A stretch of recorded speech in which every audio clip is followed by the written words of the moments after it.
इसको लूज करने के बाद छोटा स्क्रू है, इसको भी हमने लूज करना है। इस तरह से लूज करेंगे, ये देखें, देख सकते हैं कि लूज हो गया। ये वाली किनार है, इसको हमने घिसना है इस तरह से, ये देखें। तो आप देख सकते हैं ये रॉड फ्री हो चुकी है, इस तरह से ऊपर नीचे हो रही है। तो ये देखें दोस्तों, ये कितनी खराब सिलाइयाँ लगी हैं। तो हो सकता है आपकी सिलाई मशीन में भी इनमें से कोई प्रॉब्लम हो सकती है, जैसे कि सिलाई मशीन का लच्छा देना, इस तरह से देख सकते हैं आप, या इस तरह से टाप करना। तो ये टाप कभी बड़े टाप भी होते हैं, कभी छोटे छोटे टाप करती है, यानी कि मशीन टाँका छोड़कर चलती है। और आपकी सिलाई मशीन कभी कभी धागा भी तोड़ती है, ये देखें। और कभी कभी क्या होता है, आपकी सिलाई मशीन दाना भी देती है। क्योंकि आज की इस वीडियो में हमने आपके लिए इन सारी प्रॉब्लम का सॉल्व करना बताया है, और आपकी सिलाई मशीन में ये प्रॉब्लम क्यों आती है और इसको कैसे सही करना है। तो आइए वीडियो को स्टार्ट करते हैं। तो सबसे पहले हम बात करेंगे, अगर आपकी सिलाई मशीन इस तरह से टाप करती है, लंबे लंबे टाँके छोड़कर चलती है, तो ये प्रॉब्लम क्यों होती है और इसको कैसे सॉल्व करना है। तो अगर आपकी सिलाई मशीन टाप करती है तो हमने सबसे पहले क्या चेक करना होगा। तो पहले हमने फ्रंट प्लेट खोलना है, इस तरह से ये वाला स्क्रू खोलेंगे, लूज करेंगे, और हमने ये वाला स्क्रू भी लूज कर देना है। और लूज करने के बाद हमने ये प्लेट इस तरह से निकाल देना है, ये देखें। उसके बाद हमने ये भी खोल देना है, और जो ये वाली प्लेट है हमने ये भी खोल देना है। तो जब तक आप वीडियो को लाइक करके शेयर भी कर दीजिए। अगर आप चैनल पर पहली बार आए हैं तो सब्सक्राइब भी कर लीजिए। तो अगर आपकी सिलाई मशीन टाप करती है तो हमने सबसे पहले यहाँ पर ये देखना होगा, ये जो निडल वाली रॉड है, जो ये वाला गज है, हमने इसको बिल्कुल नीचे लेकर आना है। तो हम इस तरह से व्हील घुमाएंगे, ये देखें। तो हम बिल्कुल नीचे लेकर आ गए, ठीक है। तो अब हमने यहाँ पर क्या चेक करना है, तो देखिए हमने यहाँ पर चेक करना है, हमने ये देखना है हमारी निडल नीचे तक आ पा रही है या नहीं आ रही है। क्योंकि होता क्या है, मशीन चलते चलते कई बार हमारी निडल ऊपर हो जाती है, यानी कि जो ये वाला गज होता है ना, तो ये कभी कभी किसी वजह से मोटा कपड़ा आने की वजह से ऊपर को उड़ जाता है और आपकी निडल ऊपर को उड़ जाती है।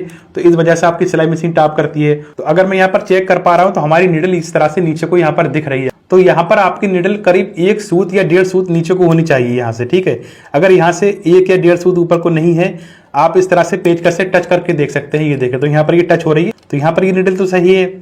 अगर मान लीजिए यहाँ से आपकी निडल ऊपर है, तो आपने इसको नीचे लेकर कैसे आना है, क्योंकि अगर ये निडल नीचे नहीं होगी तो आपकी मशीन धागा भी नहीं उठाएगी। तो हमने यहाँ पर इसको नीचे कैसे लाना है। तो अगर आप यहाँ पर ध्यान से देखेंगे तो यहाँ पर एक स्क्रू दिया गया है, तो हमने इस वाले स्क्रू को यहाँ से खोलना है, यानी कि लूज करना है। तो ये स्क्रू लूज करने के बाद अब मैं आपको दिखाना चाहूंगा, जो ये वाली रॉड है, तो आप देख सकते हैं ये रॉड फ्री हो चुकी है, इस तरह से ऊपर नीचे हो रही है, ये देखें। सबसे पहले आपने व्हील घुमाना है इस तरह से, जो ये वाला पार्ट हिल रहा है, ये देखें, ये इस तरह से ऊपर नीचे हो रहा है ना। तो सबसे पहले हम इस पार्ट को नीचे लेकर आएंगे। तो इस तरह से ये पार्ट ऊपर को नहीं होना चाहिए, बिल्कुल नीचे होना चाहिए, ये देखें। अब ये नीचे हो चुका है ना। अब हमने निडल को इस तरह से नीचे लेकर आना है, और हमने यहाँ पर चेक करना है, जिस तरह से मैंने आपको बताया था कि निडल यहाँ से करीब 1 या 1.5 सूत नीचे दिखनी चाहिए। तो इस तरह से हम निडल को नीचे लेकर आएंगे, ये देखें। तो निडल की नोक जो है, निडल का पॉइंट जो है, करीब 1 या 1.5 सूत यहाँ पर नीचे दिखना चाहिए, ठीक है। उसके बाद आपने सेम पहले की तरह यहाँ से इस वाले स्क्रू को टाइट कर देना है, ये देखें। अब ये बिल्कुल भी ऊपर नीचे नहीं हो रहा है, तो हमने ये वाला स्क्रू टाइट कर दिया है। उसके बाद हम व्हील घुमाएंगे, तो ये देखें इस तरह से निडल ऊपर नीचे हो रही है, यानी कि गज ऊपर नीचे हो रहा है। उसके बाद अगर आपकी मशीन फिर भी इस तरह से टाप कर रही है, सही नहीं चल रही है, तो आपने यहाँ पर क्या चेक करना है और क्या सही करना है। फिर उसके बाद जो ये वाला स्क्रू दिया गया है, हमने इस वाले स्क्रू को लूज कर देना है।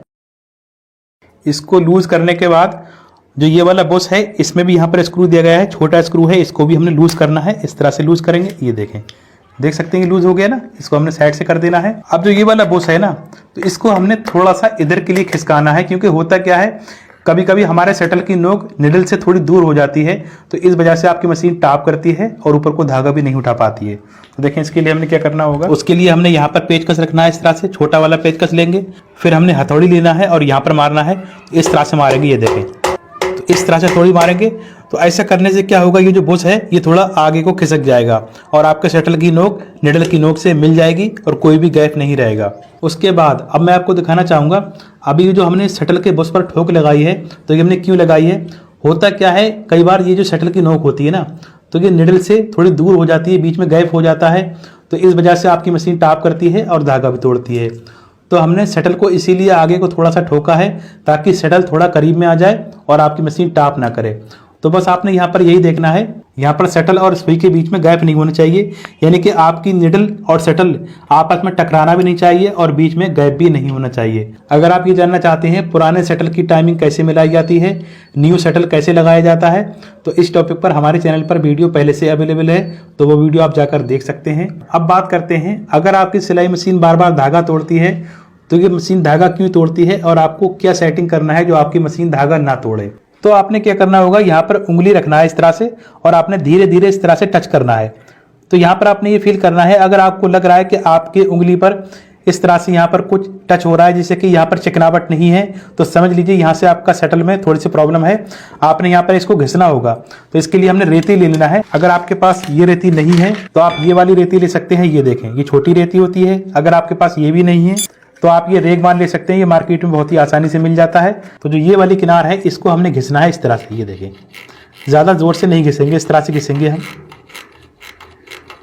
ये देखें, और जो ये किनार है ना, इसकी नोक है, इसकी नोक को भी सही से बना लेंगे इस तरह से घिसकर। ज़्यादा नहीं घिसना, तेज़ी से नहीं घिसेंगे, ठीक है। इस तरह से करने के बाद आपने यहाँ से भी इस तरह से घिसना है, ठीक है। तो ये घिसने के बाद यहाँ पर खुरखुरापन खत्म हो जाएगा और यहाँ से ये थोड़ा चिकना हो जाएगा। तो उसके बाद जो ये नीचे वाली किनार है यहाँ भी आपने थोड़ी सी रेती लगाना है इस तरह से। ये देखें, ये देखें। उसके बाद यहाँ पर आप एक काम और कर सकते हैं, जो ये वाली किनार है आपने यहाँ भी इस तरह से थोड़ा थोड़ा घिस देना है। मतलब कि यहाँ पर आपने खुरखुरापन खत्म करना है, थोड़ा चिकना रखना है इसको, ठीक है। इस तरह से करेंगे आप। ये देखें, तो आप चाहें ये बड़ी रेती से भी कर सकते हैं, बड़ी रेती से और ज़्यादा आसान रहता है। तो ये सेटिंग करने के बाद आपकी मशीन धागा नहीं काटेगी। अगर ये सेटिंग करने के बाद भी आपकी मशीन धागा काटती है तो आपने क्या करना है, क्या चेक करना है वो भी आप ध्यान से देख लीजिए। तो आपने यहाँ पर चेक करना होगा, आपने इस तरह से अंगूठा लगाना है। ये देखें, तो यहाँ भी देखिए इसका लोहा उठा हुआ है, इस तरह से हाथ में टच हो रहा है। तो आपने क्या करना है, यहाँ पर रेग मार लेना है और रेग मार से इसको घिसेंगे इस तरह से। आप चाहें तो रेती से भी घिस सकते हैं। ये देखें, इसमें लगकर भी कई बार धागा कटता रहता है। उसके बाद आपने क्या करना है, नीचे वाली साइड है यहाँ भी इस तरह से थोड़ा घिसना है इसको। ये देखें, इस तरह से घिसेंगे। उसके बाद ये जो होल दिया गया है, तो प्लेट पुरानी होने की वजह से मशीन चलते चलते ये होल बड़ा भी हो जाता है और यहाँ पर निशान पड़ जाते हैं, बीच में किनारे बन जाती हैं। तो आपने क्या करना है, झाड़ू वाली सीख लेना है, जो नॉर्मली झाड़ू होती है उसकी सीख लेना है हमने और इसके अंदर डालना है इस तरह से, यहाँ इस तरह से। ये देखें, तो इस तरह से हमने घुमाना है ताकि इसके अंदर के निशान खत्म हो जाएं। तो हमने दोनों साइड से इस तरह से घुमाना है जब तक इसके निशान सही ना हो जाए, ये अंदर से चिकना ना हो जाए। तो दोनों साइड से हमने इस तरह से कर लेना है। तो अब इससे क्या होगा, आपकी मशीन धागा नहीं काटेगी, क्योंकि इसमें फंसकर भी धागा कट जाता है। उसके बाद आपने एक बात और ध्यान रखनी है, प्लेट ज़्यादा पुरानी हो जाती है, मशीन चलते चलते ये वाला होल ज़्यादा बड़ा हो जाता है, आड़ा तिरछा हो जाता है। तो आपने क्या करना है, ये प्लेट चेंज कर देना है, न्यू प्लेट लगा देना है। तो ये प्लेट मार्केट में बहुत ही आसानी से मिल जाती है और इसमें होल पहले से ही होता है। उसके बाद आपने प्लेट लगा देना है। उसके बाद अगर आप मशीन चलाएंगे तो आपकी मशीन सही चलेगी और धागा नहीं काटेगी। अब बात आती है, अगर आपकी मशीन इस तरह की सिलाइयाँ देती है, इस तरह के लच्छे टाइप पे देती है, या मशीन दाना देती है, तो ये प्रॉब्लम कई बार तो ऊपर से होती है और कई बार नीचे की सिलाई से भी हो जाती है। तो ये लच्छे वाली जो प्रॉब्लम है, तो ये ज़्यादातर नीचे से होती है, कभी कभी ऊपर की सिलाई में भी इस तरह से दिखता है। तो हम पहले बात करेंगे, अगर आपकी सिलाई मशीन नीचे का धागा खराब देती है, नीचे से इस तरह का धागा आ रहा है, या धागा ढीला आ रहा है, या दाना दे रही है, तो इसको कैसे सेट करें और कहाँ से सेट करें। तो देखें, अगर आपकी सिलाई मशीन नीचे का धागा खराब देती है तो ये ऊपर की प्रॉब्लम है। तो आप समझ जाइए ये प्रॉब्लम ऊपर से हो रही है, और अगर ऊपर की सिलाई खराब आ रही है तो समझ जाइए ये नीचे से प्रॉब्लम हो रही है, यानी कि बॉबिन से ये प्रॉब्लम है। तो अगर नीचे की सिलाई खराब आ रही है तो हमने यहाँ से सेट करना है। सबसे पहले हम बात करना चाहेंगे, ये जो स्टेंशन वाला तार होता है, अगर ये तार खराब है, इसकी सेटिंग खराब है, तो पहले इसको कैसे सही करें।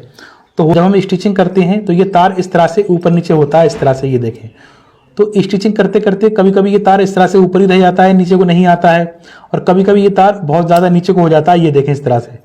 और कभी कभी ऐसा भी होता है, मशीन चलते चलते ये धागा साइड को इस तरह से बाहर निकल जाता है, कभी इधर को बाहर निकल जाता है अंदर वाली साइड में, कभी बाहर को निकल जाता है।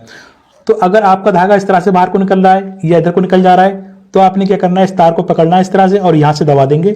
इस तरह से दबाने के बाद आपका धागा बाहर को नहीं निकलेगा और मशीन भी सही चलेगी। अगर ये तार ऊपर को रुक जा रहा है, या ज़्यादा लूज है, या नीचे को रुक जा रहा है, तो आपने क्या करना है, देखें यहाँ पर एक स्क्रू दिया गया है। ये देखें, यहाँ पर इस स्क्रू को हमने इस तरह से लूज कर लेना है। ये देखें, उसके बाद हमने पेचकस लेना है और यहाँ पर इस तरह से फंसाना है। ये देखें, तो आप देखिए हम जैसे ही पेचकस घुमाएंगे इस तरह से, ये देखें ये तार इसका ऊपर को जा रहा है। ये देखें इस तरह से ऊपर को जा रहा है ना, और जब हम इस तरह से पेचकस को नीचे करेंगे, देखिए तार नीचे को आ रहा है। ये देखें, ये नीचे हो गया। तो देखिए हमने इस तार को यहाँ पर लेकर आना है इस तरह से। अगर ये तार ऊपर को रुक जा रहा है या नीचे है, तो आपने यहाँ से घुमाकर सेट कर देना है इस तार को इस तरह से। तो आपने यहाँ पर सेट नहीं करना, तो ये तो पहले ही ऊपर आ गया। ये देखें, ये ऊपर का ऊपर ही रह जाएगा, नीचे नहीं आएगा। तो आपने इस तरह से घुमाना है इधर के लिए। देखें, ये तार इस तरह से नीचे आ गया।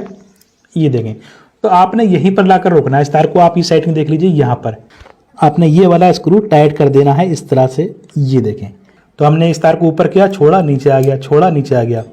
तो कभी कभी यही होता है कि तार ऊपर रह जाता है, नीचे नहीं आता है।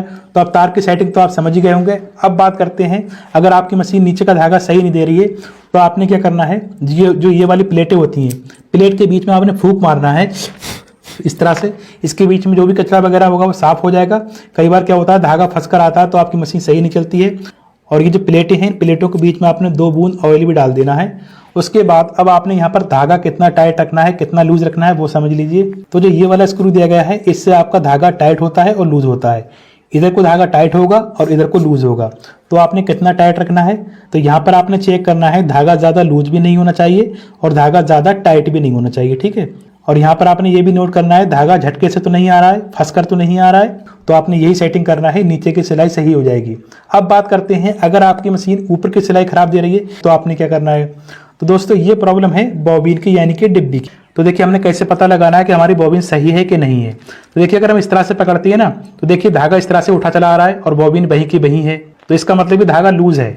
तो होता क्या है, कई बार हम यहाँ से धागे को ज़्यादा टाइट भी कर देते हैं, फिर भी हमारा धागा लूज रहता है और धागा टाइट नहीं हो पाता है। कई बार ऐसा भी होता है, यहाँ से धागा झटके से आता है, यानी कि फंस कर आता है, तो इस वजह से मशीन सही नहीं चलती है। तो सबसे पहले हमने क्या करना होगा, यहाँ से पेचकस डालेंगे। ये जो पत्ती होती है ना, इस पत्ती में यहाँ से इस तरह से पेचकस डालेंगे यहाँ से, और हमने इसमें फूंक मारनी है पत्ती के बीच में। इसके बीच का कचरा साफ कर देना है। उसके बाद यहाँ भी आप 2 बूंद ऑयल डाल दीजिए, ठीक है। उसके बाद ये वाले पेच कसने के बाद भी आपका धागा टाइट नहीं हो पा रहा है, लूज है, तो आपने क्या करना होगा, ये दोनों स्क्रू अलग करने हैं और जो ये पत्ती होती है, इस पत्ती को निकाल कर इस तरह से मोड़ देना है, इस तरह से दबा देना है। तो ये दबाने के बाद आपने दोबारा से ये वाले स्क्रू कस देना है, यानी कि पत्ती लगा देना है, तो आपका धागा टाइट हो जाएगा, ठीक है। तो आपने यहीं से इस तरह से टाइट कर देना है। उसके बाद अब बात आती है, धागा कितना टाइट होना चाहिए, कितना लूज होना चाहिए। सबसे पहला काम तो ये होना चाहिए, आपने यहाँ से धागा मीडियम रखना है, ना ज़्यादा टाइट रखना है, ना ज़्यादा लूज रखना है। उसके बाद आपने यहाँ पर ये चेक करना होगा, आपने जितना टाइट ये वाला धागा रखा है उतना ही टाइट आप बॉबिन का धागा रखेंगे। आप इस तरह से दोनों धागे पकड़ेंगे और यहाँ से आप एक साथ दोनों धागे खींचेंगे। तो यहाँ से आपको अंदाज लग जाएगा, पता लग जाएगा कि कौन सा धागा टाइट है, कौन सा लूज है, या दोनों एक जैसे हैं। तो आपने दोनों धागों को सेम रखना है, एक जैसा रखना है, यानी कि ऐसा नहीं होना चाहिए ये वाला धागा लूज है तो ये वाला टाइट है, अगर ये वाला लूज है तो ये वाला टाइट है, यानी कि दोनों धागे एक बराबर होने चाहिए। उसके बाद जब आप मशीन चलाएंगे तो आपकी मशीन सही चलेगी, ऊपर की सिलाई भी सही आएगी और नीचे की सिलाई भी सही आएगी।